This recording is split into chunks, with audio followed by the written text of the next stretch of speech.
नमस्कार दोस्तों, स्वागत है आप सभी का सिविल सर्विस स्टडी यूपीएससी के इस यूट्यूब चैनल पर। और यहाँ पर हम आज आप लोगों के लिए लेके आए हैं एक न्यू लेक्चर सीरीज़। इस न्यू लेक्चर सीरीज़ में हम डिस्कस करेंगे इम्पॉर्टेंट पर्सनालिटीज़ के बारे में। ठीक है, अब इम्पॉर्टेंट पर्सनालिटीज़ आपकी दोनों ही प्रकार की हो सकती है। या तो हम किसी ऐसी पर्सनालिटी के बारे में डिस्कस करेंगे जो हिस्ट्री के रिलेटिवली काफ़ी इंपॉर्टेंट है हमारे, है ना, हिस्ट्री उसमें आप कहीं ना कहीं पढ़ते ही होंगे हिस्ट्री में उनके बारे में। ठीक है, और दूसरा हम डिस्कस करेंगे ऐसी कोई प्रेजेंट की पर्सनालिटी जो कि इम्पॉर्टेंट है। ठीक है ना, अब प्रेजेंट की कैसी इंपॉर्टेंट पर्सनालिटीज़, यहाँ पे हम शाहरुख खान, सलमान खान के बारे में डिस्कस नहीं करेंगे। ऐसी कोई इंपॉर्टेंट पर्सनालिटी नहीं। किसके बारे में? या तो किसी व्यक्ति ने कोई स्पेशल अचीवमेंट हासिल की हो, ठीक है, उसके बारे में हम डिस्कस कर लेंगे। जैसे किसी ने नोबेल प्राइज़ वगैरह जीत लिया हो, ठीक है ना, इस प्रकार की कोई अचीवमेंट हो उस व्यक्ति के पास, उसको हम डिस्कस करेंगे। या फिर किसी ऐसे व्यक्ति को डिस्कस करेंगे जिसका डिस्कशन हमारे एग्जाम पॉइंट ऑफ व्यू से इंपॉर्टेंट है। ठीक है, तो ये सीरीज हर संडे को पब्लिश होगी। हर संडे हम किसी एक ना एक पर्सनालिटी के बारे में डिस्कस करेंगे। ठीक है, तो आज पहली क्लास होने वाली है बाल गंगाधर तिलक के बारे में। ठीक है, बाल गंगाधर तिलक हाल ही में न्यूज़ में आए थे। क्यों? क्योंकि हमने इनकी 100वीं डेथ एनिवर्सरी सेलिब्रेट की है लास्ट वीक। ठीक है, और क्यों न्यूज़ में थे? क्योंकि रिसेंटली हमने इनका बर्थडे भी सेलिब्रेट किया था कुछ ही दिनों पहले। ठीक है, और ये बाल गंगाधर तिलक, अगर इनका बारे में मैं आपको बताऊं तो ये ना बहुत शानदार पर्सनालिटी रहे हमारे हिस्ट्री की। ठीक है ना, अगर हम इंडियन नेशनल मूवमेंट की बात करें तो इन्होंने इंडियन नेशनल मूवमेंट की दशो दिशा पलट के रख दी थी पूरी की पूरी। ठीक है ना, पहले ना नेशनल मूवमेंट बहुत स्लोली पेस से चल रहा था। ठीक है ना, आपको पता होगा अगर किसी ने हिस्ट्री पढ़ी है तो हिस्ट्री में जब हम नेशनल मूवमेंट की बात करते हैं तो इंडिया में जो नेशनल मूवमेंट की शुरुआत हुई, वैसे तो काफ़ी पहले ही हो गई थी, लेकिन अगर हम पॉलिटिकल वे में देखें तो 1885 में इसकी शुरुआत होती है। ठीक है, 1885 में क्या होता है? कांग्रेस का गठन होता है। ठीक है, और 1885 के बाद जो कांग्रेस आती है सामने, वो कांग्रेस रहती है आपकी मॉडरेट कांग्रेस। ठीक है ना, इन्हें हम नरमपंथी भी कहते हैं, मॉडरेट रहते हैं ये लोग क्या करते थे ना, ज़्यादा काम नहीं करते थे। ठीक है ना, घूमना फिरने का काम थे इनके, मीटिंग बुला ली, थोड़ा बहुत डिस्कशन वगैरह कर लिया, ठीक है ना, और अंग्रेज़ों से जाके पेटिशन वगैरह कर ली, उनको प्रार्थना वगैरह कर ली कि सर माई बाप मान जाओ हमारी बातें, इस प्रकार की बातें करते थे। फिर एंट्री होती है कांग्रेस में बाल गंगाधर तिलक की। जब इनकी एंट्री होती है ना तो बड़े की धमाकेदार एंट्री करते हैं ये, मतलब कि हिला देने वाली। ठीक है, ये अब प्रेयर में भरोसा नहीं करते थे, ये तो मतलब कि छीन के लूँगा मैं तुमसे। ठीक है ना, उस प्रकार के व्यक्ति थे। ठीक है ना, इन्होंने ही तो कहा था कि Swaraj is my birth right and I shall have it. Swaraj मेरा जन्मसिद्ध अधिकार है और मैं उसे लेके रहूँगा। इस प्रकार की बातें किया करते थे, मतलब गर्म खून वाले व्यक्ति थे।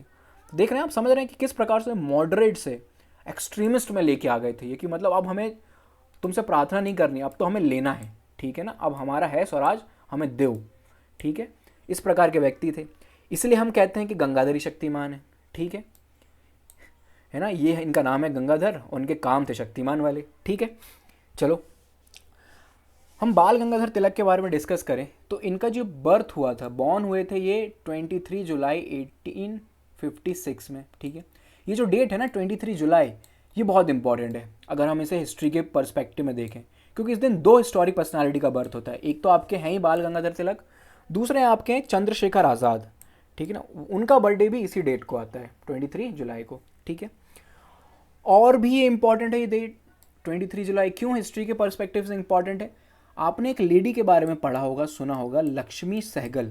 ठीक है, लक्ष्मी सहगल कौन थी? तो जो इंडियन नेशनल आर्मी थी ना, सुभाष चंद्र बोस वाली, उसकी जो वुमेन टीम थी उसकी लीडर थी लक्ष्मी सहगल। उनकी डेथ एनिवर्सरी भी इसी दिन आती है। ठीक है ना, तो ये डेट काफ़ी इंपॉर्टेंट हो गई, 23 जुलाई।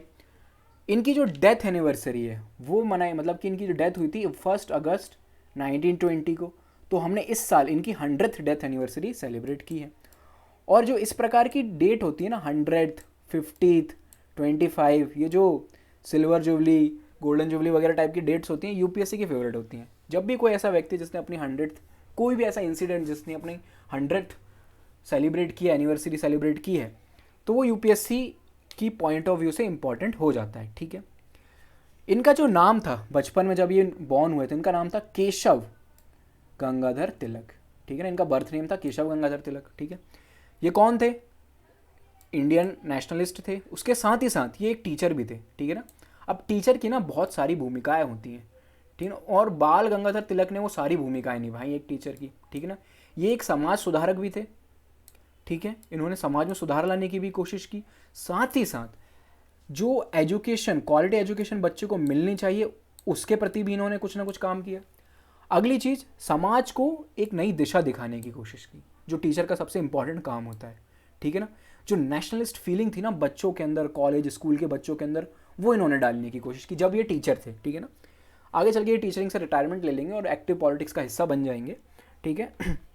लेकिन जब तक ये टीचर थे तो इन्होंने ये कोशिश की, ठीक है ना। हम इनकी पूरी लाइफ साइकिल को देखेंगे कि कैसे क्या क्या हुआ, ठीक है। ये जो थे ना, ये त्रिकाल, ये इनको बोलते हैं चौकड़ी ना हम, या फिर त्रिमूर्ति कह लें या चौकड़ी कह लें, लाल बाल पाल, ठीक है। ये त्रिमूर्ति थे, लाल बाल पाल, और चौकड़ी में इन एक और नाम जुड़ जाता है इनके साथ, वो है अरविंदो घोष का, तो ये चौकड़ी हो जाते हैं, ठीक है। अब ये त्रिमूर्ति हैं, ठीक है ना। तो लाल बाल पाल ये 3 लोग हुआ करते थे, और एक और हम ले लें अरविंदो घोष को, तो ये 4 लोग थे। ये 4 लोग एक्सट्रीमिस्ट लीडर कहलाते थे, ठीक है ना। लाल कौन, लाला लाजपत राय, ठीक है। बाल कौन, बाल गंगाधर तिलक। पाल कौन, बिपिन चंद्र पाल, ठीक है। और अरविंदो घोष, ये थे एक्सट्रीमिस्ट लीडर, मतलब कांग्रेस की यूथ विंग के नेता थे ये, ठीक है ना, दमदार नेता, कद्दावर टाइप के, ठीक है। इन्हें लोकमान्य कहा गया, किसको, बाल गंगाधर तिलक को। इनको एक टाइटल मिला लोकमान्य। अब लोकमान्य का मतलब आप समझिए, ठीक है ना। इसका मतलब होता है accepted by people as their leader, ठीक है ना, समझ रहे हैं, लोगों ने इन्हें अपना लीडर चुन लिया था। अब आप थोड़ी सी कांग्रेस की हिस्ट्री को समझने की कोशिश करें। इसके पहले ऐसा नहीं है कि गंगाधर तिलक पहले ऐसे लीडर थे कांग्रेस के, ठीक है ना। इनके पहले और भी कई लीडर आए, ठीक है ना।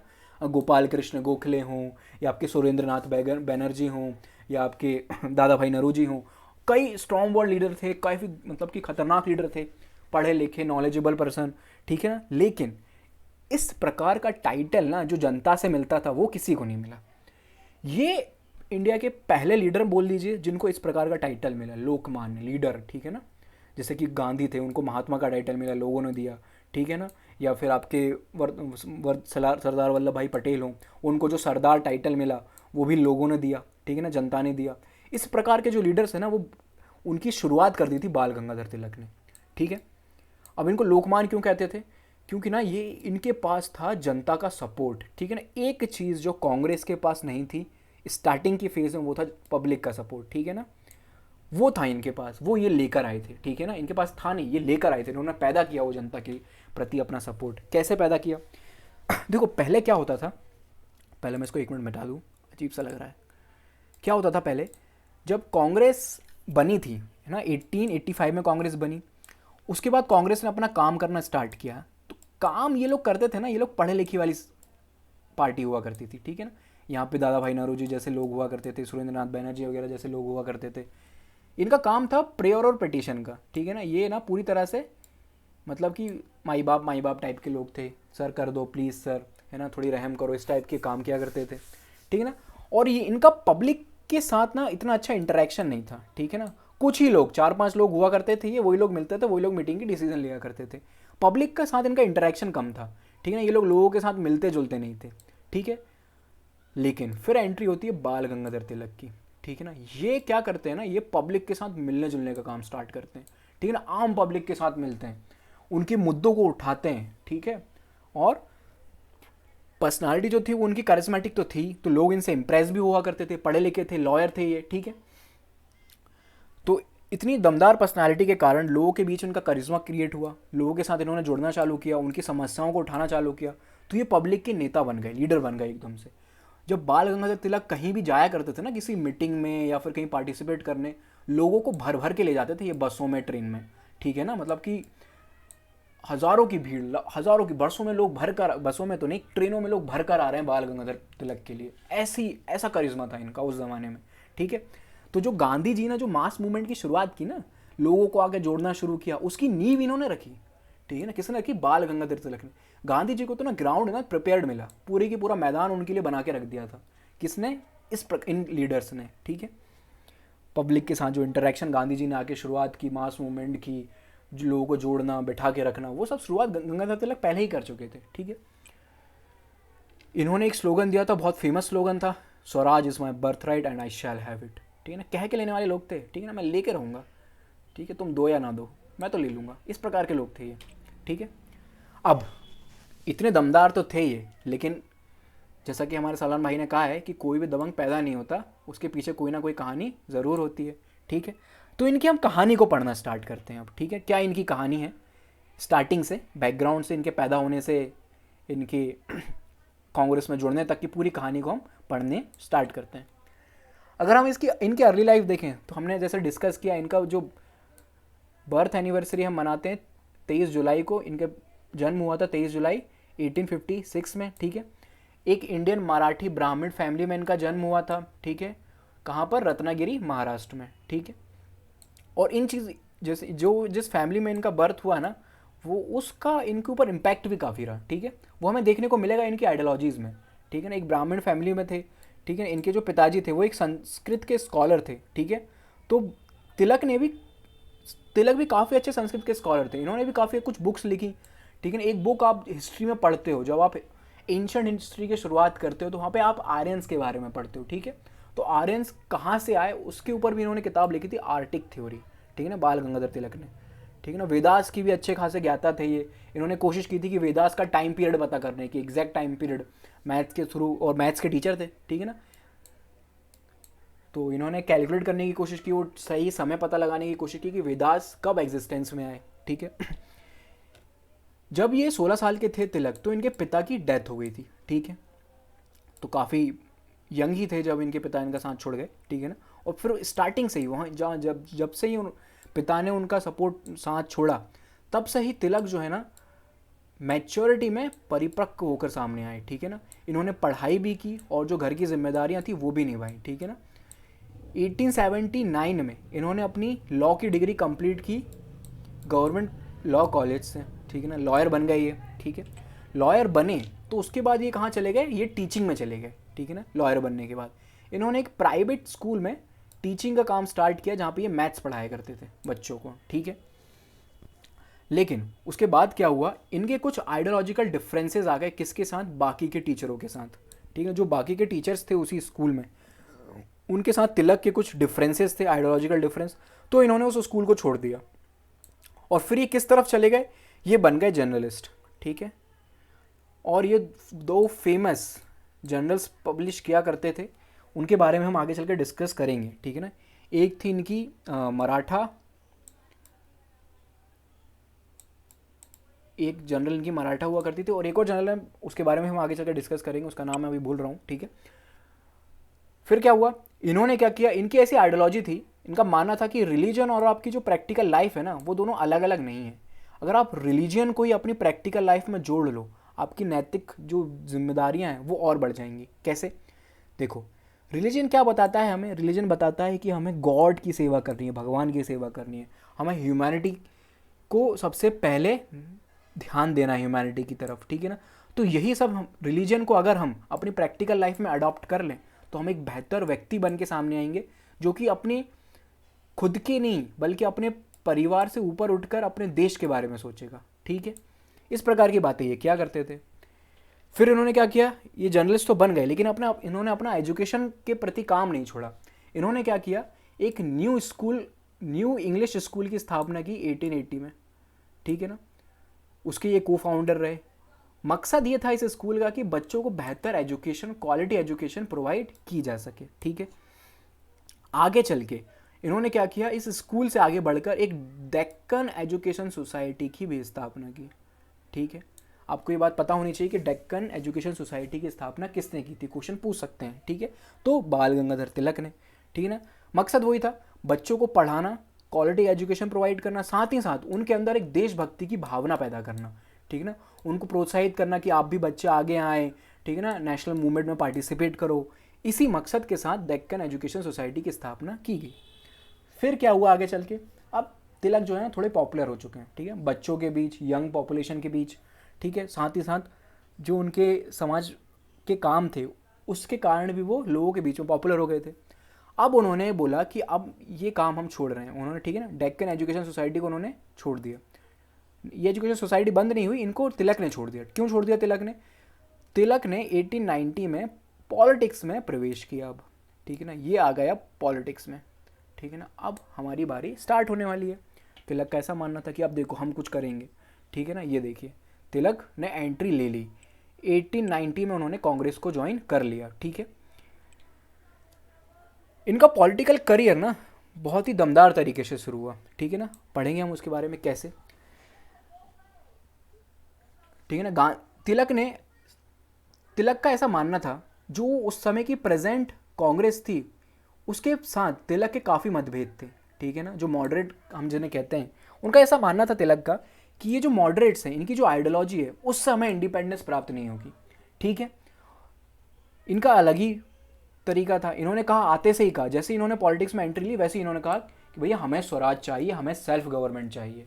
ठीक है ना, देखिए आप, मतलब स्टार्टिंग से ही, ठीक है, जैसे इन्होंने एंट्री ली, कोई डेवलपमेंट नहीं, जैसे एंट्री ली कांग्रेस में और इन्होंने आते से अपनी आइडियोलॉजी लोगों के सामने रख दी। तो बताइए ये बात के लोगों को पसंद आएगी?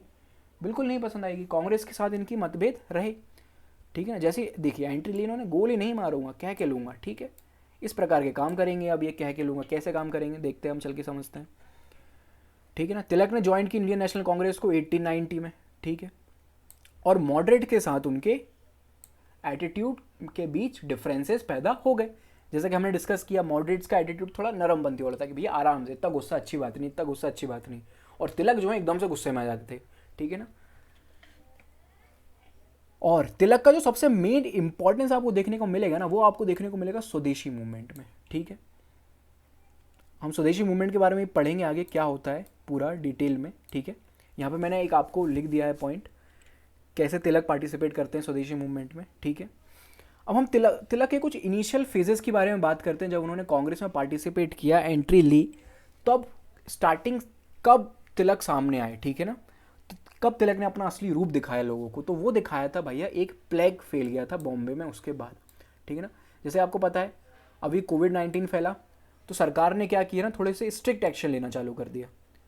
ठीक है ना, लोगों को घर से बाहर नहीं निकलना है, बाहर निकल रहे हैं तो पुलिस मार रही है, डंडे वगैरह इस प्रकार के काम कर रहे हैं। ठीक है, तो ये तो अपन अभी मतलब कि फ्री कंट्री में रह रहे हैं, उस टाइम पे तो अपन गुलाम थे अंग्रेज़ों के। ठीक है, उस टाइम पे एक प्लेग फैला, तो आप समझिए अब अंग्रेज़ों ने किस प्रकार से डील किया होगा उससे। ठीक है ना, लोगों को मतलब बारबरिक तरीके से मारा गया। ठीक है ना, गंदी तरीके से पीटा गया, लोगों के घर में घुस जाया करते थे। ठीक है ना, घर में जाके चेकिंग किया करते थे, और अगर उनको किसी को शक हो कि ये व्यक्ति को प्लेग फैला सकता है तो उसको गोली मार दिया करना, इस प्रकार के काम किए सरकार ने। ठीक है ना, हालांकि प्लेग को फैलने से तो रोक लिया, लेकिन काम बहुत ख़राब किया। तिलक को ये बात लगी बुरी। ठीक है ना, बहुत बुरा लगा तिलक को। तो तिलक ना अपनी दो जनरल लिखा करते थे। ठीक है ना, एक का नाम था केसरी, जो कि मराठी में लिखी जाती थी। ठीक है, और दूसरे का नाम था मराठा, जो कि इंग्लिश में लिखी जाती थी। ठीक है ना, इस समय तिलक ने ये बात लिखी, तिलक ने भगवत गीता को कोट करते हुए लिखा कि जो व्यक्ति, ठीक है ना, किसी को ऑप्रेस्ड कर रहा है उसको मारना अपराध नहीं है। ठीक है, यानी कि, ठीक है ना, क्या लिखा उन्होंने कि that no one could be attach to any one who killed an oppressor without any thought of reward. कोई भी ऐसा व्यक्ति जो किसी ऑपरेसर को, जो आपके साथ गलत कर रहा है, उस व्यक्ति को मारता है तो उसे अपराध नहीं कहेंगे। इस प्रकार की बातें इन्होंने लिखना शुरू करी। इस बात से आपके ना चापेकर ब्रदर्स काफ़ी मोटिवेट हो गए कि भैया देखो तिलक साहब ऐसी बात कर रहे हैं कि जो अपराधियों को मारेगा उसको कोई भी पाप नहीं लगेगा। ठीक है ना, Chapekar brothers motivated, highly motivated. ठीक है, अब ये जो प्लेग फैला था ना, इसके कारण एक कमीशन गठित की गई थी, रैंड कमीशन। ठीक है, और भी इसमें कुछ ब्रिटिशर्स के ऑफिशियल्स थे। चापेकर ब्रदर्स ने क्या किया ना, ये जो कमीशन बनी थी, ये जो कमिश्नर थे इस रैंड, इनको मार दिया जाके। कब मार दिया? 22 जून 1897 में जाके मार दिया, मोटिवेट होकर। किसकी बातों से? बाल गंगाधर तिलक की बातों से जाके मोटिवेट होकर। ठीक है ना, और गंगाधर तिलक खुश कि वाह लोग मुझे फॉलो करने लगे। ठीक है, फिर क्या हुआ? फिर तिलक को अंग्रेज़ों ने भेज दिया जेल कि भैया आपने सेडिशन के काम किए, देशद्रोह के काम किए, आपकी बातों से मोटिवेट होकर लोगों ने जाके हथियार उठा लिए। ठीक है ना, आपको ना समाज के बीच में रखा रहने योग्य नहीं है, आपको जेल भेज दिया जाएगा। तो तिलक को 18 महीने की जेल हो गई, इनको जेल में भेज दिया गया। ठीक है, अब ये जेल चले गए तो सरकार थोड़ी सी खुश कि चलो ये जेल चले गए हैं, अब थोड़ी शांति रहेगी। ठीक है ना, तो देखो मज़ा आ रहा है, मज़ा आ रहा है, सरकार को मज़ा आने लगा। ठीक है,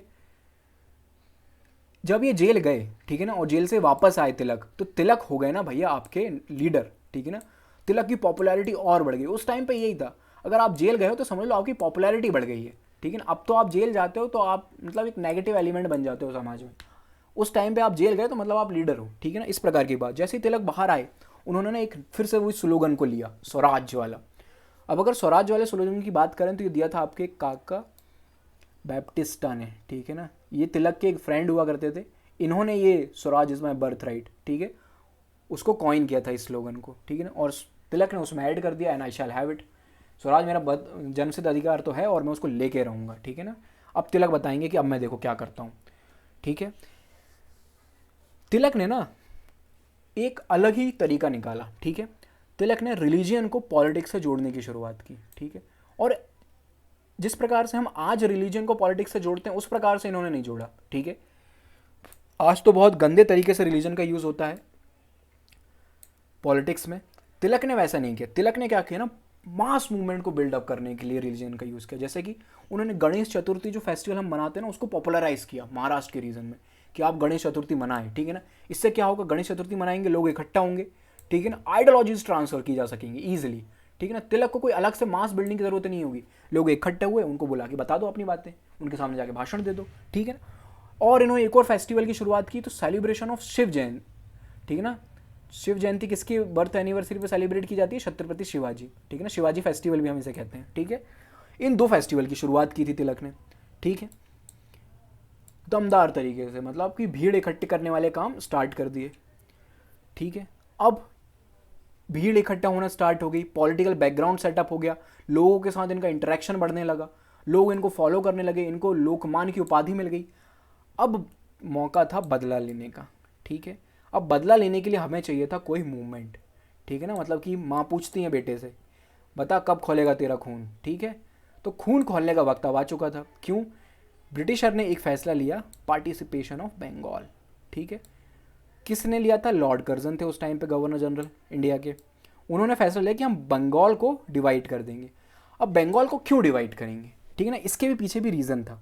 क्या रीज़न था? ये जो आपका बंगाल था ना, ये सेंटर हुआ करता था नेशनलिस्ट फीलिंग का।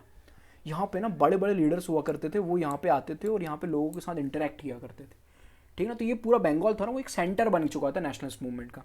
अब इसको वीक करना चाहते थे अंग्रेज, ठीक है, तो इन्होंने इसको डिवाइड किया। अब ये बंगाल पार्टिसिपेशन अलग से पढ़ोगे, ठीक है ना, जब आप हिस्ट्री अपन पढ़ेंगे तब वहाँ पे आपको बंगाल पार्टीशन अलग से पढ़ाया जाएगा, ठीक है। अभी आप बेसिक समझ लीजिए क्या हुआ यहाँ पे। तो इन्होंने क्या किया ना, यहाँ पे लोगों को भाषा के आधार पे और रिलीजन के आधार पे डिवाइड कर दिया, ठीक है ना। मतलब मुस्लिम जो पॉपुलेशन थी उसको हिंदू पॉपुलेशन से अलग कर दिया, ठीक है ना। और साथ ही साथ बंगाली स्पीकिंग पीपल को माइनॉरिटी बना दिया उनके ही घरों में, ठीक है। ऐसे काम किए इन्होंने ब्रिटिशर्स ने, ठीक है। तो अब भैया खून खोलने की बारी आ चुकी थी, ठीक है, कि अब ये तो नहीं सहा जाएगा, आप हमारे देश के टुकड़े नहीं कर सकते, ठीक है ना। तो बस अब बदला लेने की बारी थी, बाप का, दादा का, भाई का, सबका बदला लेना की तैयारी किसने कर ली? आपके बाल गंगाधर तिलक ने। और इन्होंने, ठीक है ना, इनके साथ कांग्रेस भी थी, कांग्रेस के साथ मिलकर लॉन्च कर दिया स्वदेशी मूवमेंट को, ठीक है। स्वदेशी मूवमेंट की शुरुआत हो गई देश में। स्वदेशी मूवमेंट की शुरुआत में क्या किया गया, इस मूवमेंट में ऐसा क्या हुआ, ठीक है ना। सबसे पहले तो फॉरेन गुड्स जो हैं उनको बॉयकॉट करना, हम जैसे अभी करते हैं ना, चाइना के प्रोडक्ट्स को बॉयकॉट करो, ठीक है। अगर आपको किसी भी कंट्री को वीक करना है ना, तो उसकी इकोनॉमी पर अटैक करो, वो अपने आप वीक हो जाएगा, ठीक है ना। तो यही काम करते हैं हम। उस टाइम पे भी यही काम किया गया कि जो फॉरेन के गुड्स थे, जो कपड़ा, बाजार, उन सबको बॉयकॉट करो। लोगों ने ना कपड़ों को ला ला के जला दिया, ठीक है ना। उनको बोला गया कि स्वदेशी अपनाओ, जैसे हम आज बात करते हैं आत्मनिर्भर बनो, ठीक है ना। तो इसकी जो नींव है ना, वो स्वदेशी मूवमेंट में ही रखी गई, ठीक है। एक और हमने कुछ दिनों पहले एक आर्टिकल डिस्कस किया था, अगर कोई हमारी डेली करंट अफेयर की सीरीज़ फॉलो कर रहा है तो, हैंडलूम्स डे के बारे में, ठीक है। कब मनाया जाता है? 7 अगस्त को। तो 7 अगस्त को ही स्वदेशी मूवमेंट भी लॉन्च हुआ था, ठीक है। अब स्वदेशी मूवमेंट लॉन्च हुआ, ब्रिटिश करके जो गुड्स थे उनको बायकॉट करना शुरू हो गया, मूवमेंट्स आगे बढ़ता गया बढ़ता गया, ठीक है ना। लोगों का पार्टिसिपेशन इसमें होने लगा, लोग घरों से बाहर निकलने लगे, और हर वर्ग के लोग, ठीक है ना। और मतलब यहाँ पे ना हिंदू मुस्लिम की यूनिटी देखने को मिली। मुस्लिम पॉपुलेशन थोड़ी सी फिर भी नाराज़ थी, उतना पार्टिसिपेशन नहीं किया, लेकिन फिर भी मोस्ट ऑफ द मुस्लिम्स ने किया, ठीक है, पार्टिसिपेट किया। और क्या, और इसमें ऐसा क्या देखने को मिला? तो सब वो स्टूडेंट्स का पार्टिसिपेशन इसमें देखने को मिला, वुमेन्स का पार्टिसिपेशन इसमें देखने को मिला, ठीक है। बहुत बड़ा ये मूवमेंट बन के तैयार हो गया, ठीक है। अब बैकग्राउंड में क्या चल रहा था? एक तरफ तो आपका स्वदेशी मूवमेंट चल रहा था, ठीक है। दूसरी तरफ क्या हो रहा था, दूसरी तरफ चल रही थी कांग्रेस में टसल। ठीक है, किन दोनों के बीच, हमने डिस्कस किया मॉडरेट्स और एक्सट्रीमिस्ट के बीच। मॉडरेट्स थे आपके नरमपंथी, भैया आराम आराम से काम करेंगे, ठीक है ना। एक्सट्रीमिस्ट थे नहीं, आप तो मारो, अटैक करो, इस प्रकार के लोग। इन दोनों के बीच में चल रही थी टसल। ठीक है, तो अब कांग्रेस के सेशंस हुआ करते थे, हर साल कांग्रेस अपनी मीटिंग बुलाती थी और हर मीटिंग में एक प्रेसिडेंट को बनाया जाता था, ठीक है ना कोई प्रेसिडेंट नियुक्त होता था। तो बात थी 1905 की, जब स्वदेशी मूवमेंट को लॉन्च होना था, ठीक है ना, जब आपका बंगाल पार्टिसिपेंट अनाउंस किया गया। ठीक है, उस टाइम पे आपके जो एक्सट्रीमिस्ट थे वो चाहते थे कि कांग्रेस का जो लीडर है वो हम में से कोई बने, ठीक है ना। या तो आप बाल गंगाधर तिलक को बनाओ, या फिर लाला लाजपत राय को बना दो, या फिर बिपिन चंद्र पाल को बना दो, इनमें से किसी को आप लीडर प्रेसिडेंट बना दे कांग्रेस के सेशन का। ठीक है, तो एक्सट्रीमिस्ट ने क्या किया, उन्होंने चाल चली, उन्होंने क्या बोला, हम भैया प्रेसिडेंट के लिए नॉमिनेट कर रहे हैं गोपाल कृष्ण गोखले को। अब गोपाल कृष्ण गोखले, ठीक है ना, इतने बड़े लीडर कांग्रेस के, ठीक है ना, फाउंडर्स में से एक, ठीक है ना, तिलक भी इनकी बहुत रिस्पेक्ट किया करते थे गोपाल कृष्ण गोखले की। गोपाल कृष्ण गोखले आपके पॉलिटिकल गुरु हैं गांधी जी के, इतने बड़े लीडर गोपाल कृष्ण गोखले जी, इनको इन्होंने बना दिया प्रेसिडेंट। अब क्या करेंगे एक्सट्रीमिस्ट अब इनका अपोज नहीं कर सकते कि यार तो बड़े लीडर हैं, इनका तो सपोर्ट हमें, इनका सम्मान हमें करना पड़ेगा, तो एक्सट्रीमिस्ट चुप हो गए। ठीक है, फिर क्या हुआ, अब बारी आई 1906 की। ठीक है, 1906 में फिर से यही मांग उठी, एक्सट्रीमिस्ट ने अपनी मांग उठाई कि लीडर हमें हमारा होना चाहिए, ठीक है ना, या तो आप तिलक को लीडर बनाए, या लाला लाजपत राय को बनाए, या बिपिन चंद्र पाल को बनाए। ठीक है, तो कांग्रेस ने के जो मॉडरेट्स ग्रुप थे ना, उन्होंने फिर से एक गेम खेल दिया, उन्होंने इस बार नॉमिनेट कर दिया आपके दादा भाई नौरोजी को।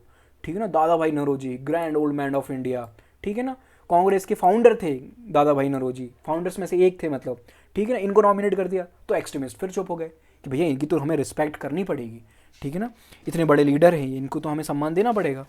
ठीक है, लेकिन उनकी मांग कम नहीं हुई, ठीक है ना, और धीरे धीरे करके ना गुस्सा जो है एक्सट्रीमिस्ट के बीच बैठने लगा कि ये लोग तो हमारी बात ही नहीं सुन रहे हैं, मॉडरेट्स वाले लोग, ठीक है ना, अपनी अपनी चला रहे हैं।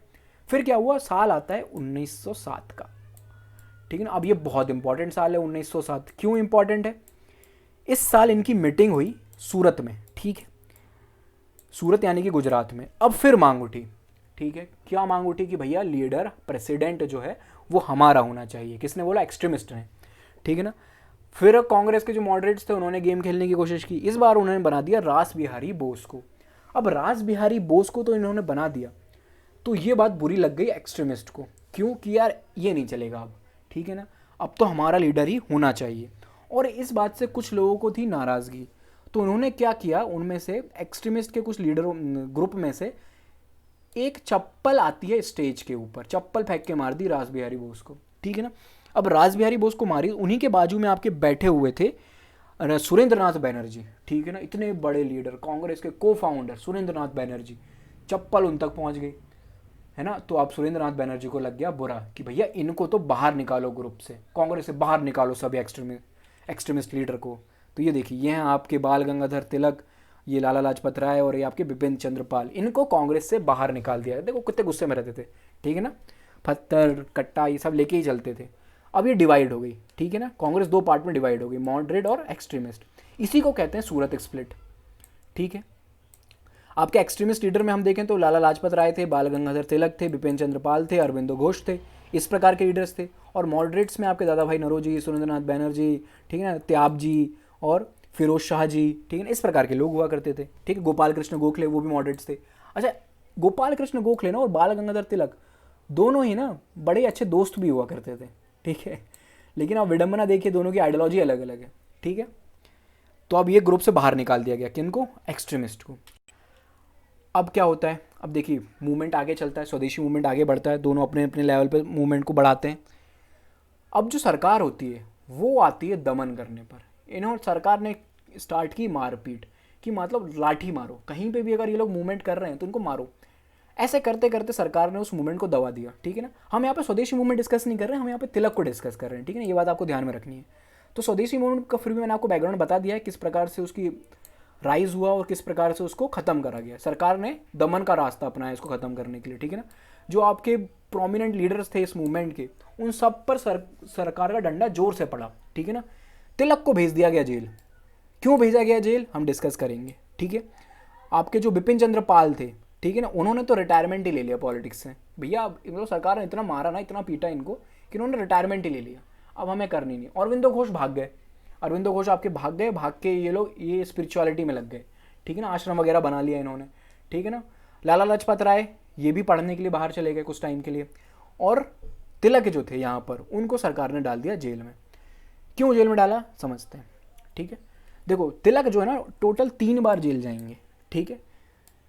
एक तो आपके ये गए थे 1897 में, 18 महीने के लिए जेल हुई थी इनको, हमने अभी पढ़ा क्या मैटर था पूरा इनका, ठीक है ना। इन्होंने लिख दिया थी एक अपनी जनरल में कि अपराध करने वाला को मारना गुनाह नहीं है, जो व्यक्ति अपराध कर रहा है या फिर किसी को आपको दबा रहा है उसको मारना गुनाह नहीं है, ठीक है। इस प्रकार की बातें लिख दी थी। ये बात हमारी गीता में भी लिखी है कि अपराधी को मारना कोई अपराध नहीं है, ठीक है। उसके बाद इन्हें जेल भेजा गया 1909 में, ठीक है। क्यों भेजा गया जेल इन्हें 1909 में, ठीक है ना। देखिए क्या हुआ था 1909 में, आपके 2 लीडर्स थे, आपके 2 रिवॉल्यूशनरीज थे, खुल्दीराम बोस और प्रफुल्ला चाकी, ठीक है ना। इन्होंने क्या किया, एक आपके डिस्ट्रिक्ट जज थे किंग्सफोर्ड, ठीक है ना, इनकी एक गाड़ी निकलने वाली थी, ठीक है, इनकी गाड़ी निकलने वाली थी और उस गाड़ी पर इन्होंने फेंक दिया बम। किसने, इन दोनों ने, आपके खुल्दीराम बोस और प्रफुल्ला चाकी ने। उसमें ये जज बैठा होना चाहिए था, इनको मारना चाहते थे, लेकिन ये जज उस गाड़ी में बैठा नहीं था। उसमें बैठी थी 2 ब्रिटिश औरतें, उन 2 ब्रिटिश औरतों की मौत हो जाती है, ठीक है। अब क्या हुआ, इससे क्या हुआ कि ये जो आपके तिलक महाराज थे, इन्होंने क्या किया, इन्होंने कर दिया तारीफ इन दोनों की, इन्होंने इनको डिफेंड किया, खुल्दीराम बोस और प्रफुल्ला चाकी को। इन्होंने कहा कि ये तो रिवॉल्यूशनरी एक्शन है और अगर सरकार नहीं मानेगी तो इस प्रकार के एक्शन लिए जाएंगे, ठीक है। अब ये बात सरकार को लगी बुरी, सरकार ने बोला भैया आपने तो कर दिया अपराध, देशद्रोह, सेडिशन का चार्ज इनके ऊपर लगा दिया, ठीक है ना, सेडिशन का चार्ज लगा दिया। अब इनका जो केस लड़ने वाले व्यक्ति थे ना, वो थे मोहम्मद अली जिन्ना। किसका, तिलक का सेडिशन का केस, ठीक है। लेकिन मोहम्मद अली जिन्ना ये केस हार जाते हैं, ठीक है ना, वो साबित नहीं कर पाते हैं कि तिलक का ये जो है वो जो केस है उनके खिलाफ लगा हुआ है, तिलक के खिलाफ सेडिशन का, वो वाजिद नहीं है ना, ये बात ये साबित नहीं कर पाते। अब आप देखिए तिलक एक्सट्रीम मतलब कि नेशनलिस्ट, मतलब हिंदू लीडर्स भी ना कहते थे, ठीक है ना, गणेश उत्सव जैसे फेस्टिवल, छत्रपति शिवाजी जैसे के बर्थ एनिवर्सरी पर फेस्टिवल स्टार्ट करने वाले लोग, और उनका सपोर्ट कर रहे हैं मोहम्मद अली जिन्ना, है ना, एक मुस्लिम लीडर। अभी मोहम्मद अली जिन्ना ने मुस्लिम लीग ज्वाइन नहीं किया, ठीक है ना, लेकिन फिर भी ये मुस्लिम लीडर इनको देखा जाता था, ठीक है ना, इस प्रकार। तो कितनी यूनिटी थी उस टाइम पे, ठीक है ना। आज तो मतलब अलग ही कुछ हिसाब चलता है अगर आप रिलीजन को पॉलिटी में ले आए तो ना। तिलक ने यूज़ किया रिलीजन का पॉलिटी में, लेकिन उसका गलत वे में, रास्ते में नहीं जाने दिया, ठीक है ना। फिर रिलीजन को आगे चल के एक और व्यक्ति ने आपके यूज़ किया पॉलिटिक्स में, जिसका नाम था गांधी। और जिस प्रकार से महात्मा गांधी ने यूज़ किया ना, बापूजी ने यूज़ किया रिलीजन को, उस प्रकार से तो किसी ने यूज़ ही नहीं किया। मतलब राम को अपने करीब रखते थे और कहा करते थे हिंदू मुसलमान मेरी 2 आँखें हैं। तो देखिए आप कितने अच्छे लीडर्स थे हमारे पास, रिलीजन को होने के बाद भी देश को बंटने नहीं देते थे, ठीक है ना। अब जो लोग सेकुलर होने का ढोंग करते हैं ना, और जो एक्सट्रीम पैट्रियोटिज्म होने का ढोंग करते हैं, चिल्ला चिल्ला कर बोलते हैं कि बताओ नेशनलिस्ट हो कि नहीं, राष्ट्रवाद राष्ट्रवाद, उन्हें भी गांधी पसंद नहीं है, ठीक है ना। उन दोनों ही प्रकार के लोगों को गांधी पसंद नहीं आते हैं, ठीक है। तो ये गांधी की महानता है, ठीक है ना, इसमें गांधी की बुराई नहीं है। जो लोगों को गांधी पसंद नहीं है कोई बात नहीं, ठीक है ना, ये लेकिन ये गांधी की महानता है, ठीक है ना। रिलीजन का यूज़ किया लेकिन दोनों से प्यार किया, ठीक है ना, कभी भी रिलीजन को मतभेद का ग्राउंड नहीं बनने दिया उन्होंने, ठीक है। तो ये हम डिस्कस कर रहे थे तिलक के बारे में। तो तिलक को अब हो गई जेल, कितने साल की, 6 साल की, ठीक है। इनको भेज दिया गया वर्मा की जेल में भेज दिया गया। ये देखिए अब अंडरग्राउंड होने का समय आ गया है। अब तिलक को हो जाती है जेल 6 साल की, ठीक है। तिलक चले गए जेल 1908 से 1914 तक, वहाँ पे ये जेल में रहेंगे, ठीक है ना। और अब जेल में भी ना ये शांति से नहीं बैठेंगे, वहाँ पे भी कुछ ना कुछ काम करते रहेंगे, ठीक है। इन्होंने एक किताब वहाँ पर लिखी, गीता रहस्य, ठीक है ना, जेल में रहकर, ठीक है ना, गीता रहस्य के बारे में लिखा, ठीक है। अब क्या हुआ, अब ये जेल से बाहर आएंगे 1914 में। अब आगे इनके साथ क्या होगा, देखो जब ये जेल में थे ना तो इनको डायबिटीज़ हो जाएगी, ठीक है ना, डायबिटीज़ की बीमारी हो जाएगी इन्हें, ठीक है ना। उनकी तबीयत थोड़ी सी ख़राब रहने लगेगी जब ये जेल के बाहर आएंगे तो, ठीक है। तो जब ये जेल गए थे तो इनकी भी खिदमत तो सरकार ने की होगी, ठीक है ना, अंग्रेज़ों ने इनकी भी खिदमत की। और बाहर आने के बाद ना इनके स्वभाव में भी वो थोड़ा सा महसूस हुआ, ठीक है ना। अब ये एकदम एक्सट्रीमिस्ट बातें नहीं किया करते थे कि मार देंगे, काट देंगे, पीट देंगे, इस प्रकार की बातें नहीं किया करते थे। अब थोड़ा शांति से, ठीक है ना। अब ये कांग्रेस के दोबारा जुड़ना चाहते थे तिलक, ठीक है। क्यों? क्योंकि इनको पता था कि बिना कांग्रेस के जुड़े तो कुछ होना जाना नहीं है। कांग्रेस एक बड़ी पार्टी है, लोगों को सपोर्ट प्राप्त है कांग्रेस को, तो उससे जुड़ना पड़ेगा इन्हें।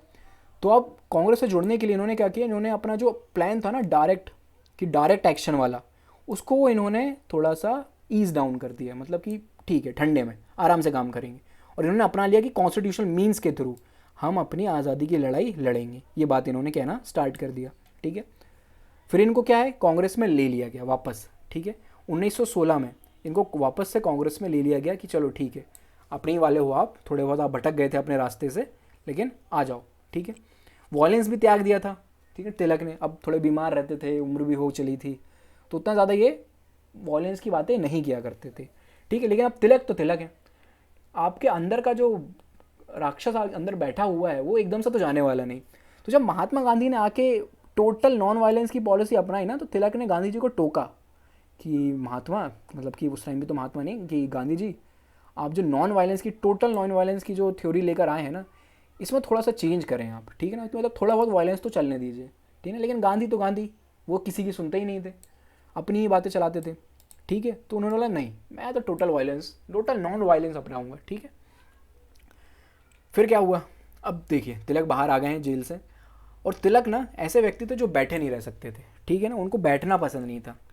तो जैसे ही वो बाहर आते हैं, वो स्टार्ट कर देते हैं एक नई मूवमेंट की शुरुआत करते हैं, जिसे कहते हैं हम all India home rule league, ठीक है ना। किसके साथ मिलते हैं, कौन लोग रहते हैं तिलक के साथ इस मूवमेंट में? तो आपके दो लोग रहते हैं, आप एक तो रहते हैं आपके JS खरपड़े, दूसरे रहती हैं आपकी एनी बेसेंट, ठीक है ना। ये तीनों लोग मिलकर होम रूल लीग की स्टार्ट कर देते हैं। क्या होता है होम रूल लीग में? तो होम रूल में वही बेसिक चीज़, पब्लिक के साथ इंटरेक्शन बढ़ाना, लोगों को जागरूक करना, सरकार के खिलाफ विरोध जताना अपना, ठीक है ना। स्वदेशी में जो चल रहा थे ना जो प्रैक्टिसेस, वो all India home rule league में भी स्टार्ट किए, ठीक है। अब ये जो मूवमेंट था, इसको तिलक और एनी बेसेंट ने दोनों ने आपस में डिवाइड कर लिया, ठीक है। तिलक और एनी बेसेंट ने अपने अपने एरिया डिवाइड कर लिए। तो तिलक ने कहाँ से स्टार्ट किया? तो जो महाराष्ट्र वाला एरिया था, सेंट्रल प्रोविजन, जिसमें आपका मध्य प्रदेश आता है, छत्तीसगढ़ आता है, महाराष्ट्र आता है, ठीक है ना, और कर्नाटक वाला और जो बिरार वाला रीजन है, वो पूरा रीजन आता था तिलक के अंदर, ठीक है। तिलक संभाल रहे थे, इस लीडरशिप यहाँ पे तिलक के पास थी। और बाकी का जो एरिया था इंडिया में, उसकी लीडरशिप थी बेसेंट के पास, एनी बेसेंट के पास, ठीक है। एनी बेसेंट भी इंपॉर्टेंट फिगर हैं, ठीक है, इनके बारे में भी आप पढ़ते हैं। ये कांग्रेस की फर्स्ट वुमेन प्रेसिडेंट थी, ठीक है। और फर्स्ट इंडियन वुमेन प्रेसिडेंट कौन थी? तो सरोजिनी नायडू। ये दोनों ही क्वेश्चन आपको पता होने चाहिए, ठीक है ना, इनमें कंफ्यूजन नहीं होना है। फर्स्ट वुमेन प्रेसिडेंट बोले तो Annie Besant, first Indian women president बोले तो सरोजिनी नायडू, ठीक है। अब चलते हैं आगे। अब ये मूवमेंट चल रहा था, इस मूवमेंट को भी सरकार एट द एंड दबा देगी, ठीक है ना। बहुत सारे एनी बेसेंट को गिरफ्तार कर लिया जाता है, इनको जेल भेज देते हैं, ठीक है ना। तिलक के खिलाफ अब एक मज़ेदार काम होता है, ठीक है ना। एक बुक पब्लिश होती है, किसकी? वैलेंटाइन शिरोल, ठीक है ना। ये कौन थे? ये कि इंग्लिश जर्नलिस्ट थे, वैलेंटाइन शिरोल। ये एक बुक पब्लिश करते हैं, उस बुक का नाम था इंडियन अनरेस्ट, ठीक है ना। और उस बुक में ये बोल देते हैं कि जो फादर ऑफ इंडियन अनरेस्ट हैं वो कौन है? वो है तिलक, ठीक है ना। तिलक को बोल देते हैं फादर ऑफ इंडियन अनरेस्ट।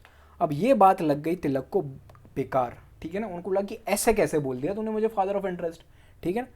मैं तो मतलब इतना माना हुआ व्यक्ति हूँ, ठीक है ना, लोग मेरी रिस्पेक्ट करते हैं, मुझे लोकमान का टाइटल मिला हुआ है, गांधी जी ने मुझे मॉडर्न मैन ऑफ इंडिया कहा है। मतलब कि जो मॉडर्न, यहाँ देखिए आप, ठीक है ना, जब हम डिस्कस कर रहे थे स्टार्टिंग में ही, गांधी जी ने इनके बारे में क्या कहा था, ठीक है ना। Gandhi ji the maker of modern India, ये देखिए the maker of modern India, Gandhi ji ने मेकर ऑफ मॉडर्न इंडिया कहा है। तो मैं इतना प्रतिष्ठित व्यक्ति, तूने मुझे फादर ऑफ इंडियन अनरेस्ट बोल दिया। तो ये बात लग गई तिलक को बुरी, और वो चले गए इनके खिलाफ केस लड़ने, ठीक है। कहाँ पर? इंग्लैंड। वहाँ पे ये केस लड़े, लेकिन केस हार जाते हैं तिलक, ठीक है ना। इसके खिलाफ जो केस लड़ते हैं वो हार जाते हैं, ठीक है ना। फिर गांधी जी जो है एक तिलक पर्स के नाम से, तिलक को काफ़ी लॉस होता है वहाँ पर, पैसे वगैरह का भी लॉस होता है। तो गांधी जी क्या करते हैं ना, गांधी जी और तिलक की देखिए आइडियोलॉजी डिफरेंस है, लेकिन रिस्पेक्ट दोनों की एक दूसरे के लिए बहुत है। और ये हमारे पुराने लीडर्स में ना आपको देखने को मिलेगा कि एक दूसरे के लिए जो म्यूचुअल रिस्पेक्ट थी ना, वो कम नहीं हुई। भले आइडियोलॉजिकल डिफरेंस हो, लेकिन हम एक दूसरे की रिस्पेक्ट जरूर करते थे ये लोग।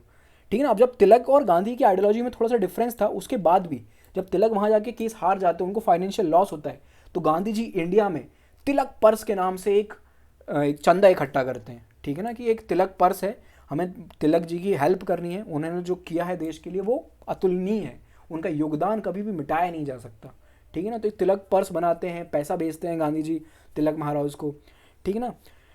अब क्या होता है, तिलक को ना एक एक करके सेटबैक लगे, ठीक है ना, मतलब यहाँ से तो हार गए, वो केस हार गए, ठीक है ना, उनका जो लीग मूवमेंट चल रहा था वो भी ख़त्म हो गया। उसके बाद वो बीमार थे, ठीक है ना, उनको डायबिटीज़ थी, बीमार रहते थे आजकल, ठीक है। फिर एक और एक इंसिडेंट होता है, जलियांवाला बाग इंसिडेंट, ठीक है, 1920 में, 1919 में। उससे ना तिलक महाराज बहुत ज़्यादा ही आघात हो जाते हैं, मतलब उसका जो सदमा है वो झेल नहीं पाते हैं और बीमार रहने लगते हैं, ठीक है। बीमार रहते हैं और एट द एंड उनकी डेथ हो जाती है 1 अगस्त 1920 को, ठीक है। 1 अगस्त 1920 को तिलक महाराज की डेथ हो जाती है, ठीक है।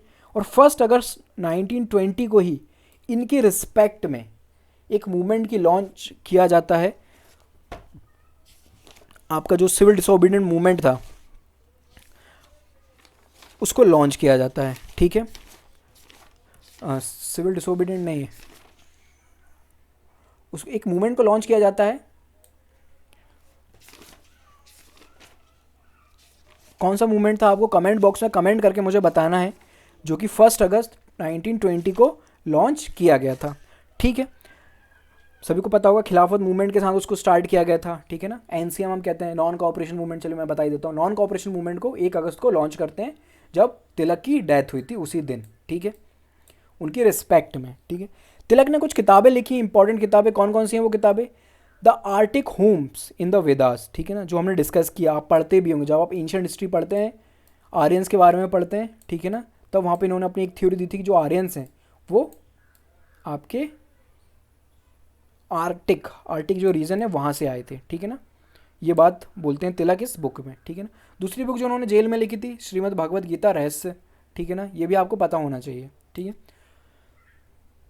तो ये हमने पूरा डिस्कस किया तिलक के बारे में। उम्मीद है आपको हमारा ये डिस्कशन पसंद आया होगा। और तिलक के बारे में जो हमने डिस्कस किया ना, इसमें से क्वेश्चन बहुत ही जनरल से आते हैं जो आपको पता होने चाहिए, ठीक है। सबसे पहले तो तिलक की बुक्स के बारे में पूछ सकता है आपसे कि इनमें से तिलक की बुक्स कौन सी है। दूसरा, जो न्यूज़पेपर जो जनरल्स ही पब्लिश किया करते थे, मराठा और केसरी, उनके बारे में आपसे पूछ सकता है, ठीक है। इनका पार्टिसिपेशन से रिलेटेड पूछ सकता है, जिन जिन मूवमेंट्स में उन्होंने पार्टिसिपेट किया, ठीक है। तो ये क्वेश्चन आप तैयार रखिएगा, ठीक है। मैंने पूरा डिस्कस कर लिया, तिलक को अच्छे से डिटेल में डिस्कस किया है। इंपॉर्टेंट है तिलक, इसी साल उनकी 100th एनिवर्सरी सेलिब्रेट की गई है। क्वेश्चन 100% बन सकता है, 100% तो नहीं, 99% बन सकता है, ठीक है। यूपीएससी है, कभी भी वो कुछ भी खेल जाता है, अपना पैटर्न यूपीएससी का पैटर्न कोई बता नहीं सकता, ठीक है। तो ठीक है, ये था हमारा आज का डिस्कशन। अब मिलते हैं आपको इसी सीरीज में नेक्स्ट वीक हम जिस भी पर्सनालिटी के बारे में डिस्कस करेंगे, प्लेलिस्ट में ये वीडियो डाल दी जाएगी, ठीक है। Thank you so much for the discussion.